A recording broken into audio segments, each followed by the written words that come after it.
ਕਦੇ ਸੌਦਾ ਕੀਤਾ ਨਹੀਂ ਮੈਂ ਆਪਣੇ ਜ਼ਮੀਰ ਨਾਲ। ਪੱਥਰਾਂ ਦਾ ਸੀਨਾ ਪਾੜੇ ਉੱਗ ਜਾਊਂਗਾ ਆਪੇ ਮੈਨੂੰ ਲੜਨਾ ਆਉਂਦਾ ਆ ਤਕਦੀਰ ਨਾਲ।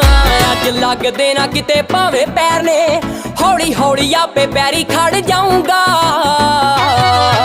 ਔਰ ਠੋਕਰਾਂ ਹੀ ਨੇ ਕੋਈ ਜ਼ਹਿਰ ਤਾਂ ਨਹੀਂ ਜਿਹੜਾ ਖਾ ਕੇ ਤਕਦੀਰੇ ਮਰ ਜਾਊਂਗਾ। ਠੋਕਰਾਂ ਹੀ ਨੇ ਕੋਈ ਜ਼ਹਿਰ ਤਾਂ ਨਹੀਂ ਜਿਹੜਾ ਖਾ ਕੇ ਤਕਦੀਰੇ